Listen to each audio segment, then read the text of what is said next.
So if there's one thing that we heard a lot about around the pandemic was definitely the rise of what we call like GLP-1s, peptides.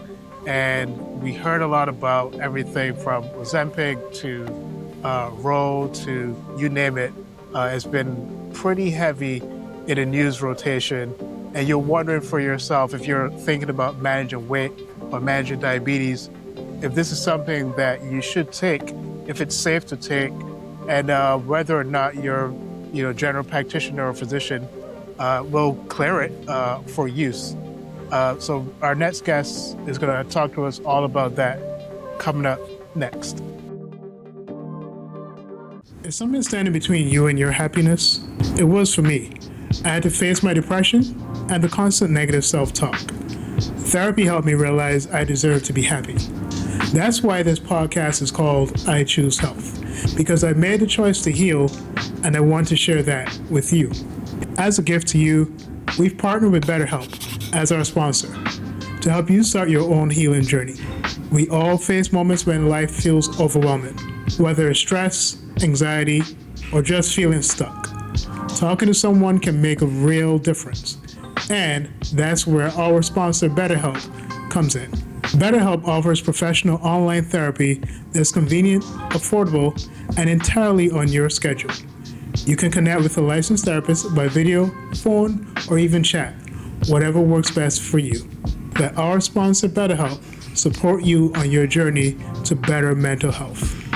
You can get 10% off your first month by going to betterhelp.com/iChooseHealth. That's betterhelp.com/iChooseHealth for 10% off your first month. Take the first step toward feeling better today. As a teenager, I decided to live better, so I gave up the meat, eggs, and cheddar. At 20 and 30, I wanted more, so I strengthened my mind and my core. Living a life that is healthier and wealthier because I choose health.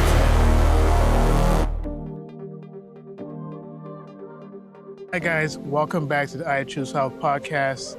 I'm your host, Stefan Lessie. I'm really excited to invite our next guest today, Tony Medrano. He's a former U.S. Naval Officer, and he taught physics in the NYC public schools. And he is an established Ironman. He's done 3 full Ironmans since 2019. So Tony Medrano, I'm really excited to get into this discussion. Welcome to the I Choose Health podcast. Really great to be here, Stefan. I really love your podcast and the audience, and excited to talk about peptide, GLP-1s, and different ways to optimize your health. That's definitely something I've been trying to do over the past couple of years. Yeah. So Tony, I'm in New York City, and I realized that you taught at New York City public schools. Where in New York City did you teach? And I know you taught physics. Where did you teach, and how long were you teaching in New York City public schools? Yeah, I taught in New York City public schools in 93, 94 school year. So it was back right, I graduated from college in 93, had 1 year leave from the military where I was able to apply to a special program for public service. And I chose to apply that to teach in New York City public schools for a year while I was in the Naval Reserves, waiting to go full-time in the Navy in 94. So I taught at Unity High School on Canal Street. It's no longer there, I believe. It was a small charter school specifically designed for troubled kids in the public school system that had a lot of potential. So we had, small classrooms, kind of a unique community feel. And it was very, it was rough. It was interesting. About half of our student body graduated, and I'm sure that was more than would have before. But out of 10 graduates, we sent one to Columbia, one to NYU. So we were pretty happy with that we enabled some students to transform their lives. That's pretty amazing. And from that experience, what led you into the work that you're doing now, specifically around the topic that we discussed about GLP-1s and peptides? Yeah, I've always been interested in health optimization. And as an athlete, since I was, for the past 40, 45 years, I've been getting injured and recovering from injury is not only important for endurance sports, like now I participate in triathlons, the Ironman distance, which is the longest one, 140 miles total. Training for something of that duration is tough. You get hurt and you got to recover so you can train again. Because just a couple days without, working out will make race time more difficult or, sometimes impossible. So, with that in mind, I used to treat exercise as a hobby. My career was in technology and artificial intelligence, mostly in the California area, up in Silicon Valley, and here down in San Diego, where I am now. But it transitioned to health technology a few years ago. I was at a company that provided molecular diagnostics to the NFL, the NBA, the Olympic team, and a lot of Silicon Valley companies like Google and Netflix. Um, and from there, I learned how AI could be used to optimize health outcomes. Well, that was something I was trying to do in my own sports career anyway. 6 weeks before my first Ironman triathlon, I was hit by a car while I was cycling. Car T-boned me. I flew over the car. Still clipped into the bike upside down, rolled on the pavement, and separated my right shoulder. 3rd-degree separation. It's no longer connected at the top between my collarbone and my shoulder blade. Most people think that's one bone that connects, but it's not. It's connected with some ligaments. But mine wasn't anymore after that accident. But I had to recover in time to attempt the Ironman 6 weeks later. I still was cleared by the doctor, still worked out where I could, and found a way to hack the system to swim 2.5 miles with one arm in the ocean and cycle in one gear because I couldn't reach the tri-bike's gears that are out in front of the bike. Not like a road bike where they're, sort of down below and easier to grab. So it was, it was a challenging optimization task. From there, I really, I wanted to incorporate that into my next career move. So, about a year ago, I founded LongevityPlan.ai. And what we do is we optimize health outcomes for people using peptides, training, personal coaching, nutrition, other supplements, but help them achieve whatever kind of goal they need. It could be an inflammation goal, an injury goal, a weight loss goal. All those things are things that I've done. Just recently, I've lost 40 pounds so far on a GLP-1 plus some other peptides that help increase my energy and make sure I'm maintaining muscle, because that's important. But I wanted to share my transformation with everybody because it's been so fun and positive and relates to so many of your audience. So, Tony, I know so many people are probably asking exactly what are peptides, right? So can you break that down for us in layman's terms? Obviously you can go through some of the scientific language, but definitely explain to us what peptides are and what it is specifically used for. Yeah, great question. So a peptide is basically a small chain of amino acids. Amino acids are the building blocks of proteins, and proteins are, big molecules. Peptides are in between. So you can think of them as small proteins, big amino acids. Peptides are manufactured by the body. So everyone's body manufactures about 7,000 peptides. At least scientists have identified 7,000 so far. Peptides are chains of amino acids. Amino acids make up proteins. So as size goes, peptides are somewhere between an individual amino acid and a protein. And everyone's body manufactures peptides, has since birth. Scientists have identified about 7,000 of these peptides that are produced by the human body. The problem is, as you get older, your body produces less of them. Peaks in your 20s, maybe 30, and then every decade you lose about 10% of your peptide production. And these are basically signaling molecules that signal your endocrine system to do more things. Repair this injury, lose some weight.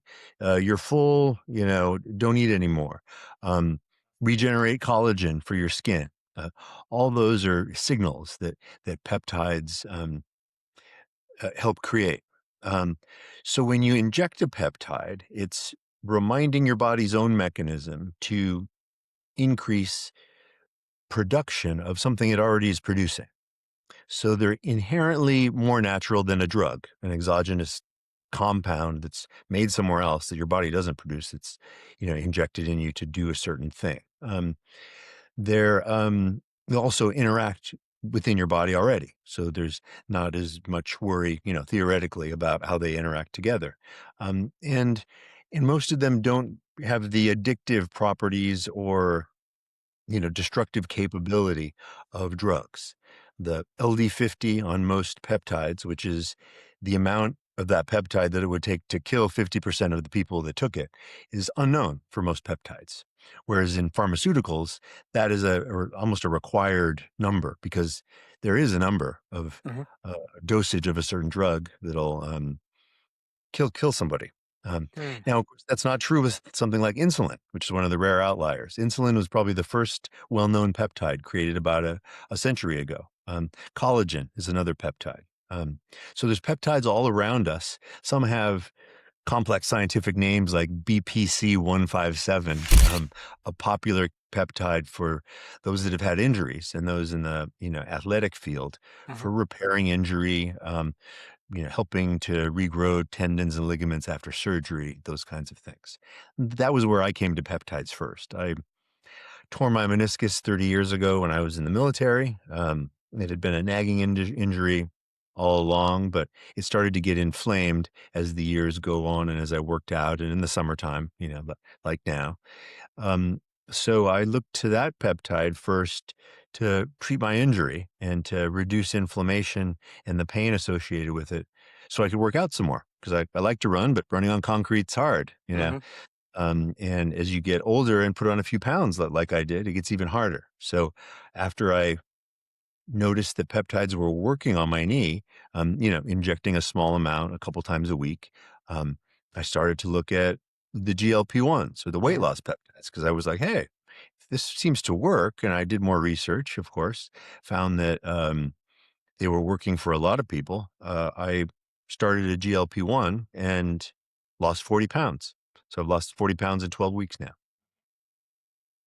So I know you said that you kind of came around to peptides via the BPC 157s, and I know in a previous conversation with Dr. Melanie Icard, that was one of the things that she had mentioned as well.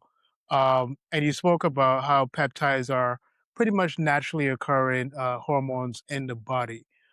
I'm trying to understand where the distinction between peptides that are safe for you and then peptides that are maybe not so safe for you. Where does that occur, right? Because I imagine that each of them are safe for you to a certain extent. And at what point do they become maybe problematic for people using them? Yeah, it's a really good question. So people often have a reaction about peptides as a category from what they've heard on social media. They say, "Oh, those aren't safe," or "Oh, those are great."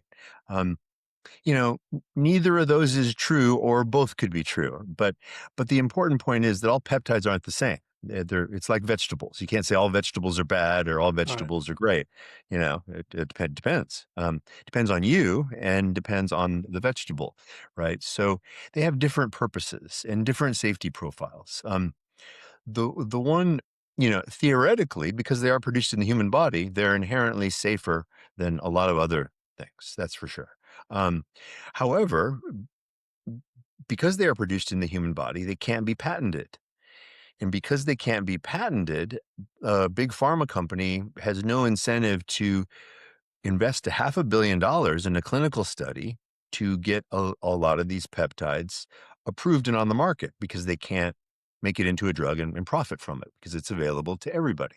So there's a lack of clinical data on it. When people say there's a lack of data on peptides, there's a lack of clinical research data in clinical studies. Correct.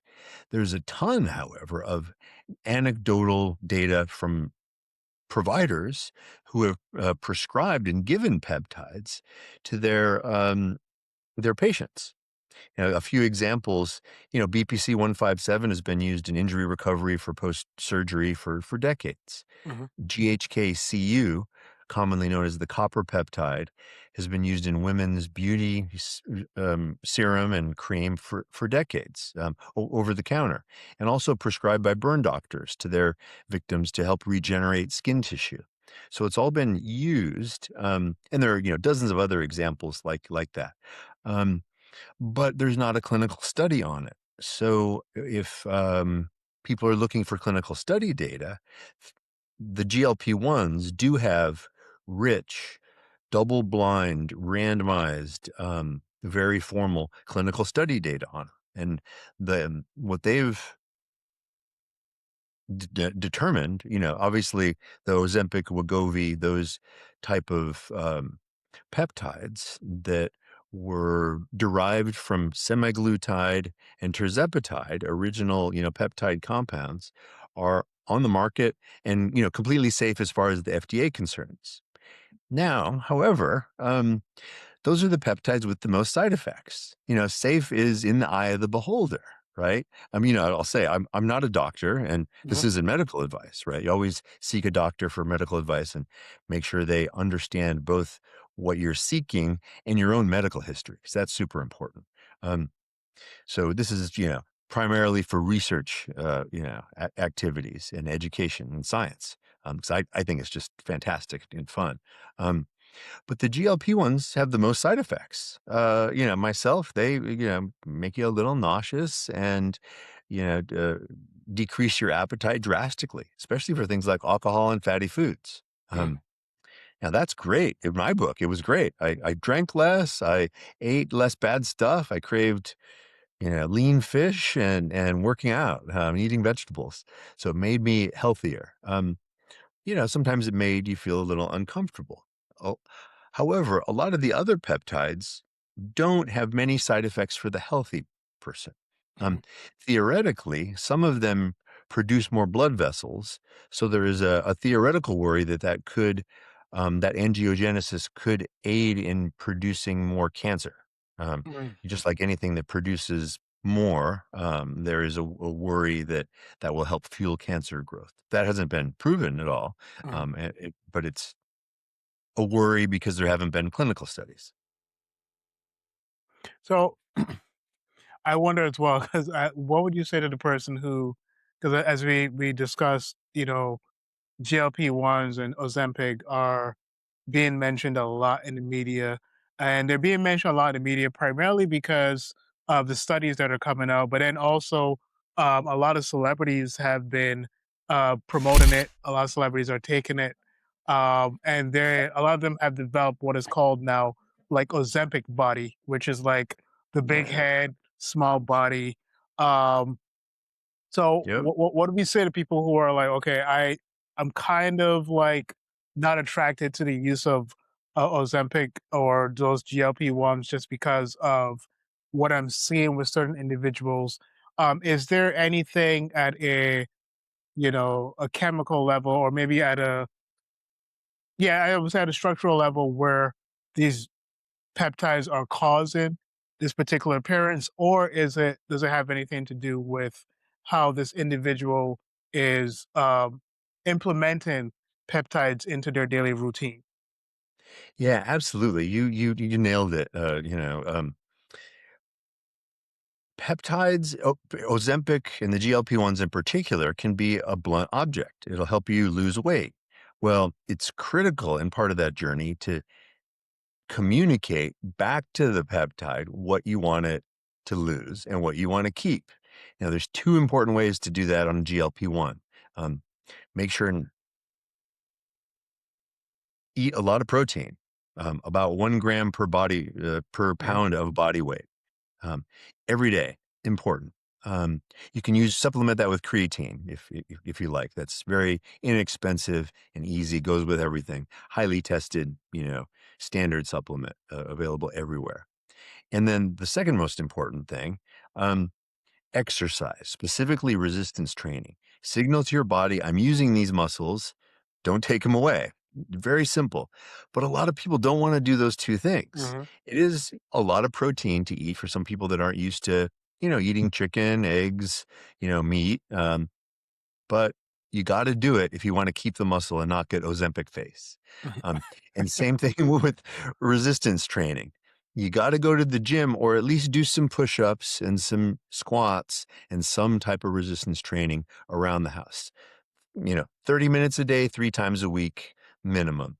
And if you do those two things, it'll drastically increase the odds that you won't have any of those negative side effects. But you got to, cooperate a little. It's not, it shouldn't be viewed as a magic pill or a magic shot, even though it can be.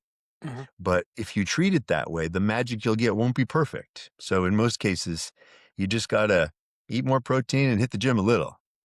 Right. So even though it should not be Well, let seen me give as you an example, oh, go ahead. Stefan. Mhm. I mean, I'm training for an Ironman triathlon. That's, 16 hours of intense exercise, the hardest single day sports event in the world, right? I can't lose muscle. I've been on an aggressive GLP-1 to get Mhm. back into Ironman shape. Um, I definitely have to eat my protein and hit the gym, and it's been working for me. I mean, I'm in the best shape of my life now at 55 years old. That's great. That's great. Now, for because I know what I've been hearing in the media a lot is that Ozempic was primarily or should be primarily seen as a diabetes management drug, right? But obviously, it's been used primarily as a weight loss drug, and shouldn't even be called a drug, right? Because as you said, there are hormones that are naturally occurring in the body. So, yeah, I'm wondering, like, how should we be looking at something like Ozempic or GLP-1? Should we be primarily looking at it as a diabetes management drug or weight loss? Like, how should we interpret it? Yeah, great question. I mean, it's not a drug, so technically the definition is outside of the drug definition. It is prescribed by a doctor in most cases. So an individual might just classify everything my doctor gives me as a drug, and everything I can buy at CVS is a supplement. Mhm. Okay, that's one way to look at it. But peptides are somewhere in between those two. Uh, they are more complex than a supplement, certainly, but they're not exogenous like a drug. They don't override your system at all. They're not even like, testosterone, where Mhm. you inject testosterone and it tells your body, oh, I have enough testosterone, stop producing more. When you inject a peptide, it tells your body, it's just a signal to tell your body to produce more of what it was. So there's no, ramifications coming off of it. Mhm. Sometimes there's a little receptor wear if you're doing too much of a peptide for too long, your body gets tired of the noise, being told what to do, just like anybody else.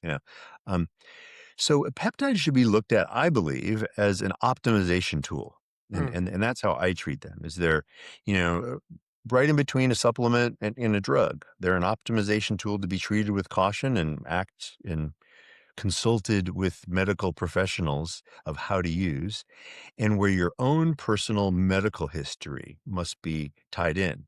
Now, I just yesterday took a genetic test that we're going to be offering soon that told me which particular peptides would be most beneficial and least beneficial to me, depending on my genes. Um, Mm. Now, this is super advanced. The more simple level would be a blood test and then a consultation with a doctor.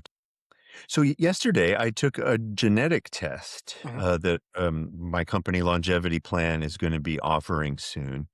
That told me, based on my genes, which peptides should work in certain ways with me and which wouldn't work very well with Mhm. me.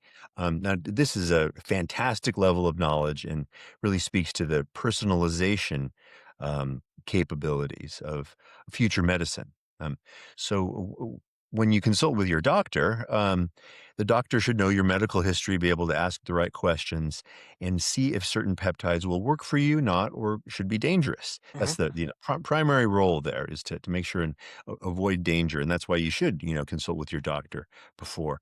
Um, that should keep you out of using dangerous peptides. There Mhm. there seem to be very few at this point, unlike drugs where they can be very dangerous.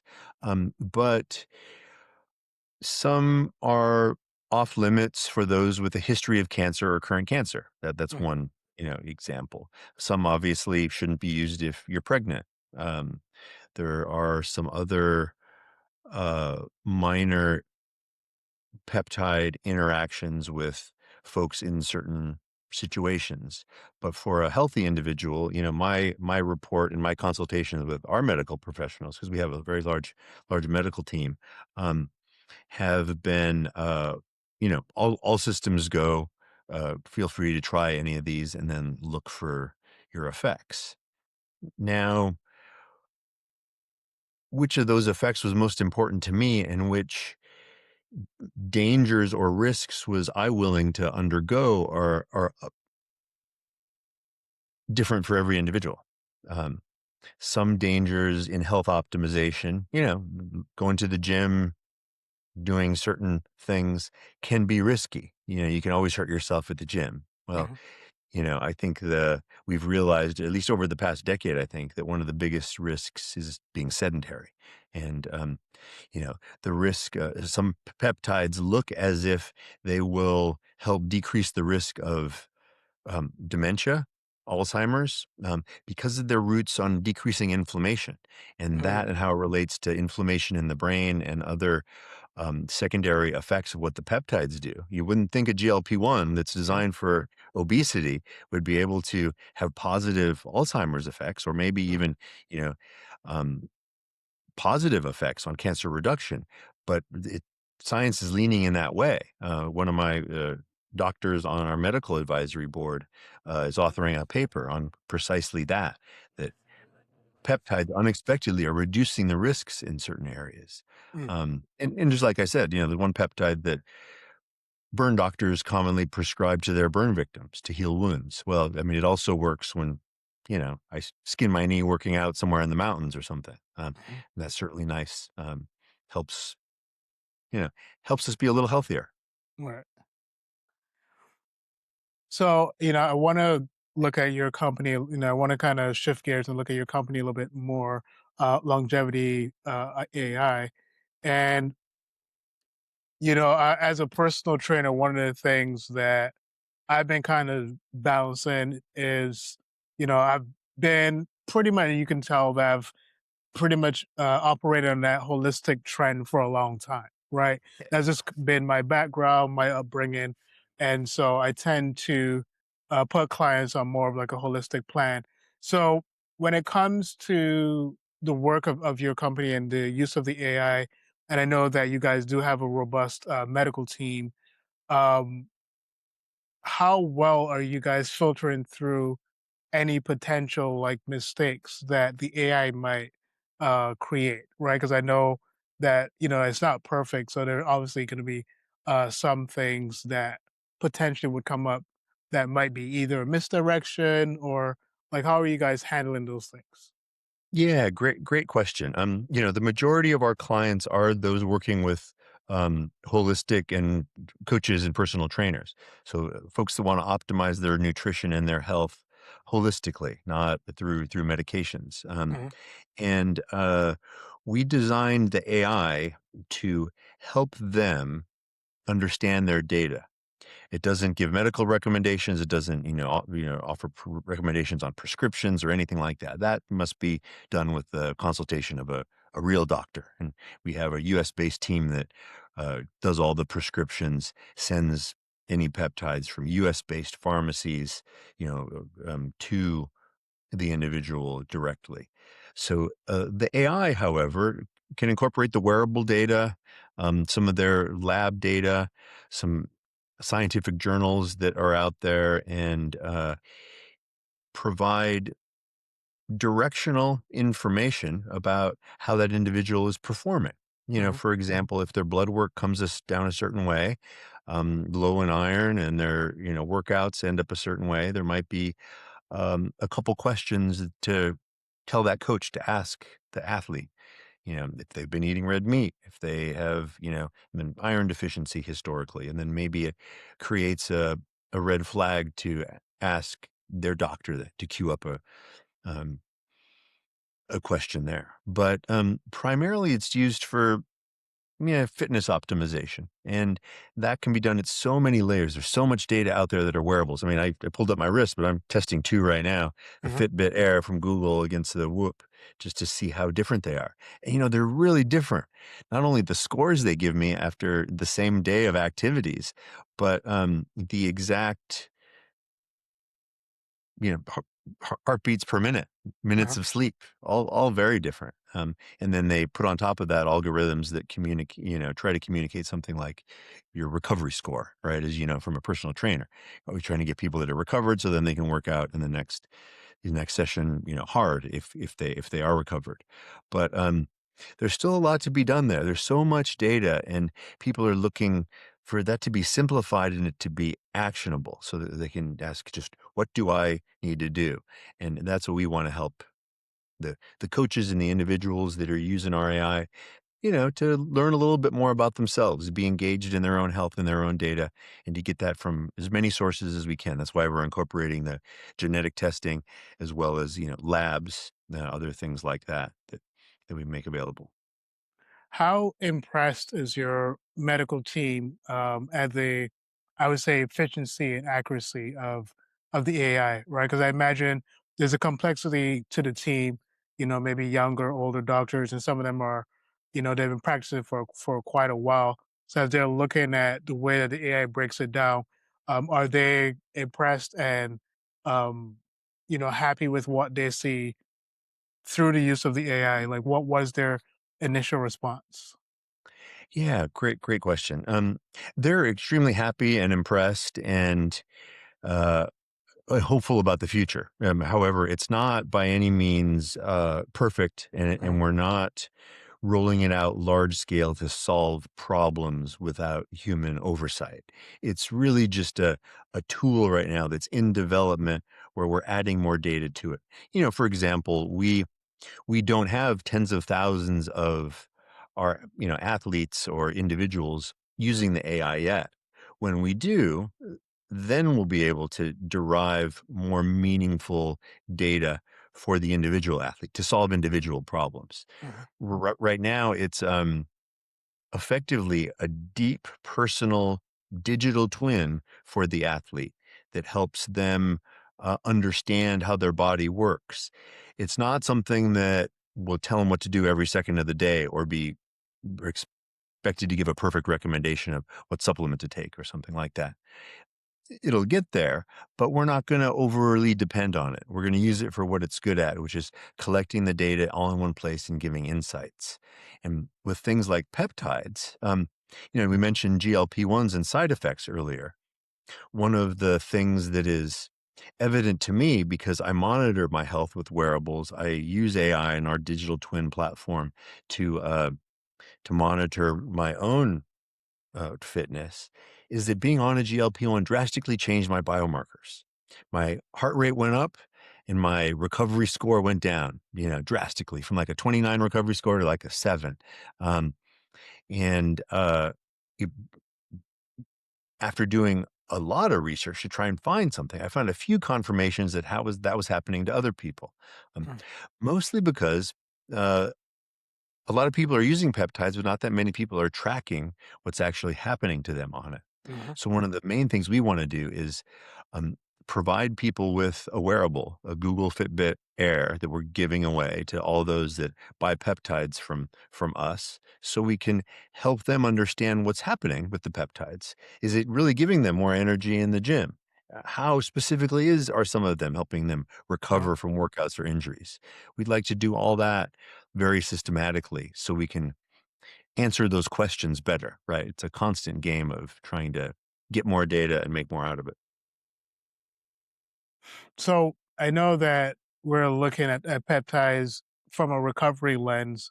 As you said, as you start using it with more athletes, um, where does it potentially, or does it potentially, run the risk of being seen as like a performance enhancing drug, right? Like a PED or something to that extent. Is it because it is seen as a natural hormone that is occurring in the body?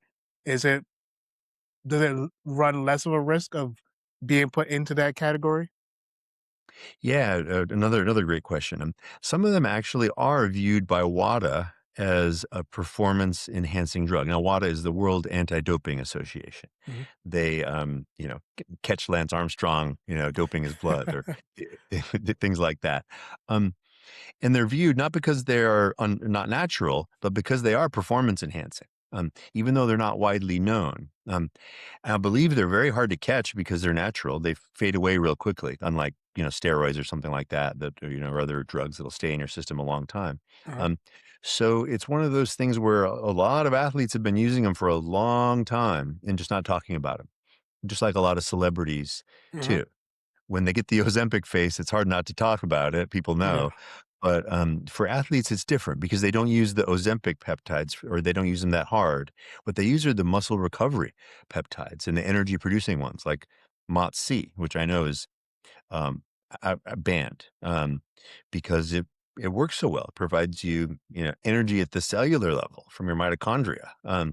And things like BPC 157 that'll help you recover from injuries.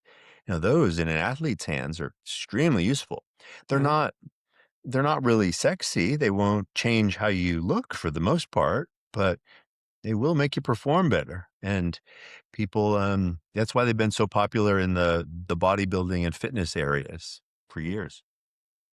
So this is kind of separate from the discussion, but still kind of connected because I know that when I run into people who are maybe in their 20s and 30s, they start talking about certain celebrities that are in very good shape, pretty jacked. And they're like, oh, he's definitely on steroids or he's definitely on some type of performance enhancing drug. So I want to kind of uh, include a fun segment, and you can choose to answer or not answer. But I wonder which like celebrities, as I mentioned them, do you think are potentially on some type of performance enhancing drug? And we're not going to say what exactly. We're just saying the potential exists that they are on that particular drug. All right. So Yeah. I'll start with this one if you're okay with it. Sure. Yeah. No, I Yeah. love it. I have to show me a picture 'cause I Yeah. don't keep up on celebrity news So as let much as I to remind me who so it is and they look like. let's see. Let's start with, and then we'll put him up on the screen for the audience. Yeah. But let's It's a fun let's game. do let's do this guy here, and that everybody knows this guy who's been looking interesting of recent. Has been looking a little bit smaller. You probably know who I'm talking about. But let's see if we can get this picture up here. So this guy here, Mr. Oh, Dwayne the Rock Johnson, right? What do we we think? What is your thought on Dwayne the Rock Johnson? Is it possible that he is on some type of performance enhancing drugs? yeah, just from me without knowing The Rock, just from looking at the history, the Uh-huh. amount of muscle mass that he has, indicate steroids. Now, he doesn't have any of the side effects like vascularity or veins popping out of his neck, but that's Uh-huh. probably because it's well managed and he's very wealthy, so he's got nothing but the best. Uh-huh. I bet he's on peptides too because of his skin quality and smile and mental acuity, and he's always on point. So these people have enough money to do all the good things. So I bet he Uh-huh. is doing all that. Yeah, and he's also been looking very small recently. I know a lot of people have been Yeah. concerned about that, and I wonder if it's because some people said it was for a role, but obviously he is doing something a little bit different. So I'm Yeah. curious if any of that has to do with the use of peptides. So that was just something that I had in mind as well. Yeah. Steroids are a great way to get huge quick. Right. Peptides are a great way to drop 10 years quick and look Mm, leaner and fitter. interesting. So I'm gonna bring up this next guy. Let's see if see I should have had these pictures ready. But this guy, Mr. Chris Hemsworth, right? Ah, yeah, So yeah. he's another one. I mean, he's not old. I think he might be in his 40s or so now, but he's another guy that people have been questioning as well. So what are your thoughts on him? I mean, I don't think he has the obvious signs of steroids. His Uh-huh. frame is so big and he's not overly muscular, like a, cartoon character, that it could be just s- perfect workout, some peptides for his skin and for the fitness and the lean cut look. Uh-huh. Um, but yeah, that would keep him on the legal side of things. And, he's still a lot younger too. So he's producing a lot more growth hormone and all that himself. So that'd be my bet. There's a maybe, but Uh-huh. not as obvious as The Rock because of muscle mass. Right. So here's another guy who's also a fellow podcaster, Huh. Mr. Joe Rogan. Oh, Joe Rogan. Well, I think many of us know that Joe Rogan is on peptides. Mm. He talks about BP-157 a couple times, so a lot of folks out there will remember that. He's used a couple of the other peptides for mental acuity before his podcasts too, to be sharper and more articulate. Um, there, I don't know his history. He looks like, to me, what would be your normal peptide customer, somebody who's a business person, who's an old athlete with some aches and pains like me, and wants to fix those. That's Right. why we both use the BPC 157, me and Joe, and the mental acuity. I use CMAX Uh-huh. for sharpness and NAD for keeping young and having my energy up for business reasons. It helps. Uh-huh. So yeah, definitely peptides. Maybe used to do steroids, but not anymore. All right. So we're gonna do one more, and Yeah. we're gonna do Mr. Wolverine himself, Hugh Jackman. Yeah, yeah. Right. Well, so the Wolverine stack nickname of the peptide combination BPC 157 and TB 500 came from Wolverine. Mm.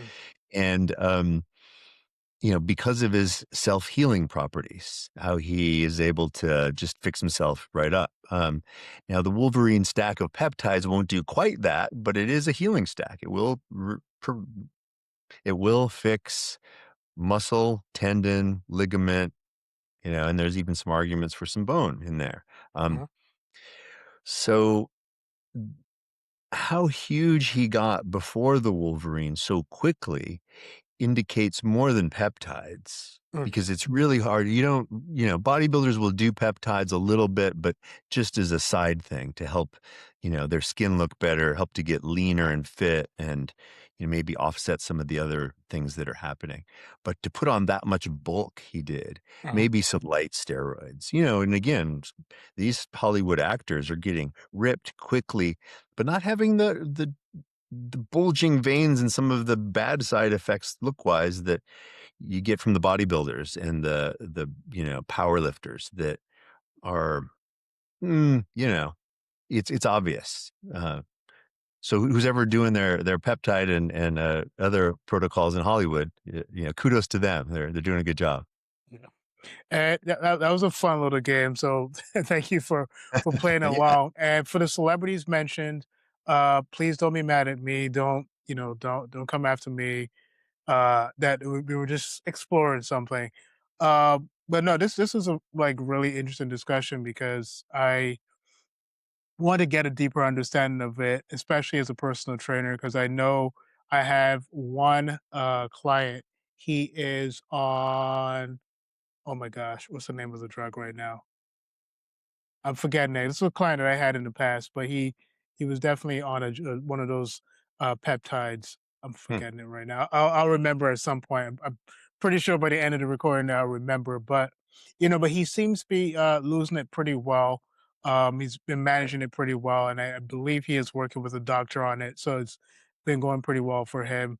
Um, and so for me, I've just been like, okay, how can I kind of get over my prejudice as a trainer, right? Because I feel like for many of us as trainers, we're like, all right, we're gonna help you change your diet, change your perspective around eating and exercise, and that's how you're gonna lose the weight and keep it off, right?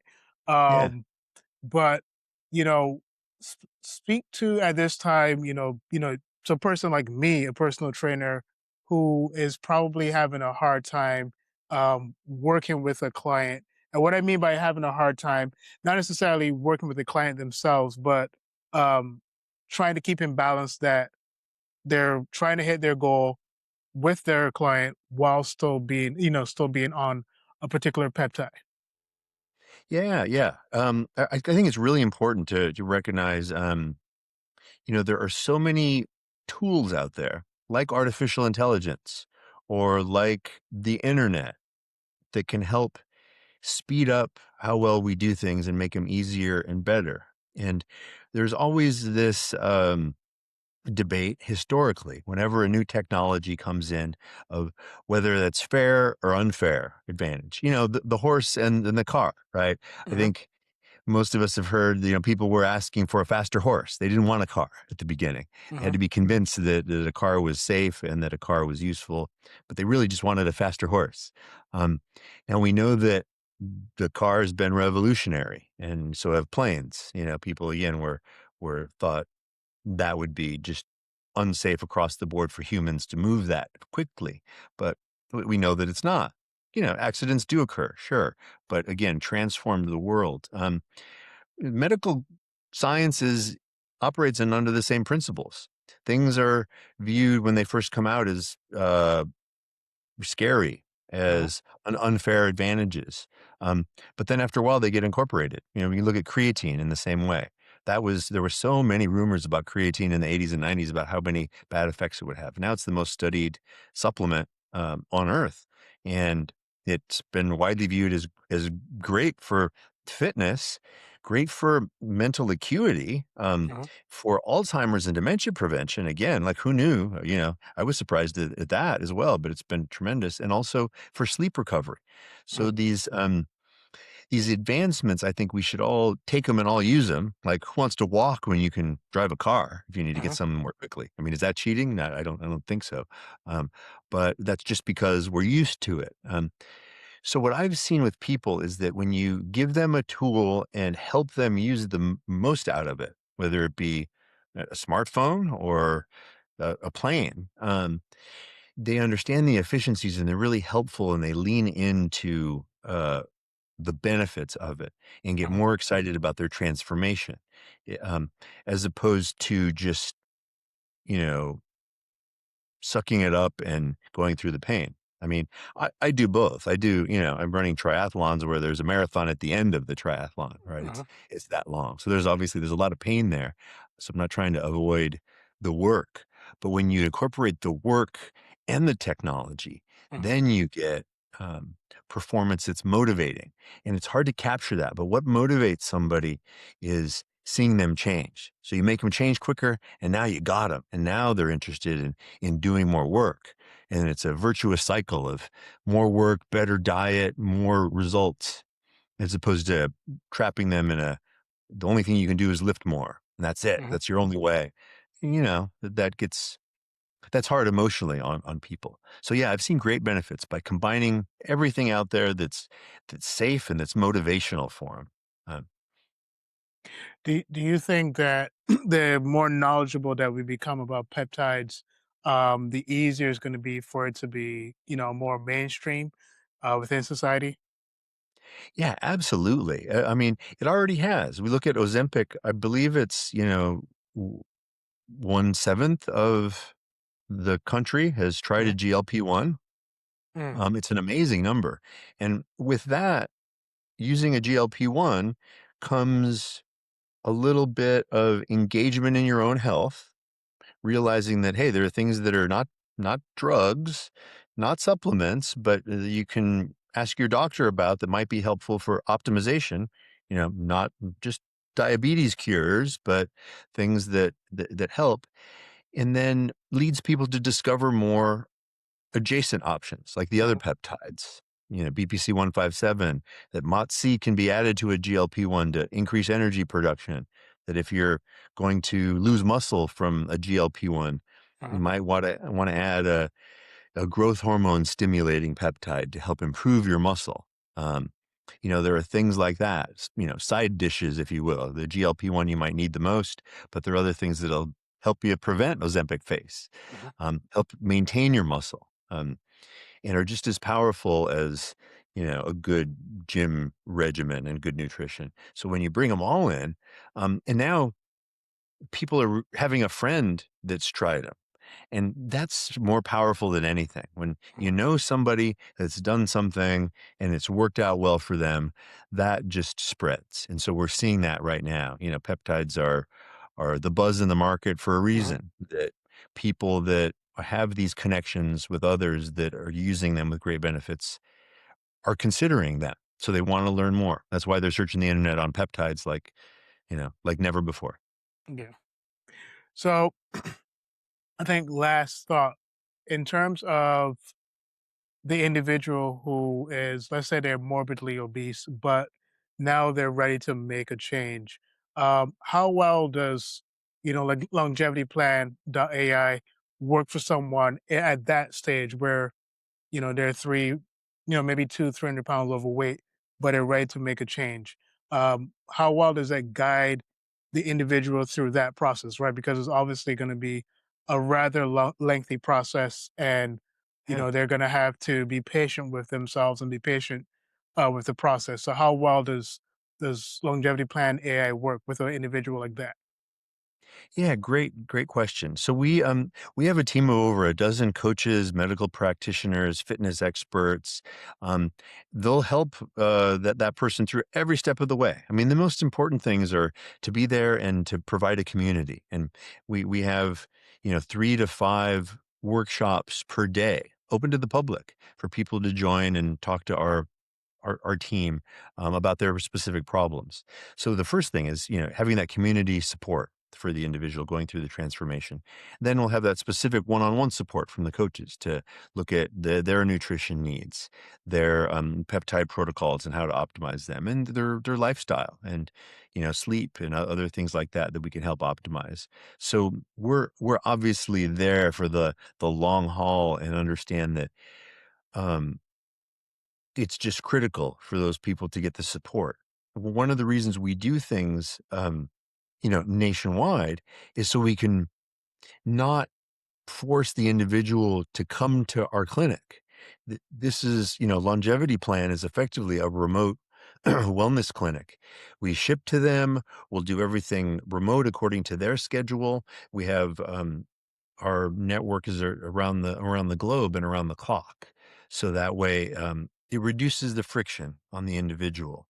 They can, if they have a night job or a weekend job or whatever their schedule is, we'll be there. The clinic doesn't close. This is going to be the thing that is going to help lift that barrier. Definitely give LongevityPlan.ai a check. Definitely give Tony's company a check. It sounds like there's a great team over there that's ready to work with you.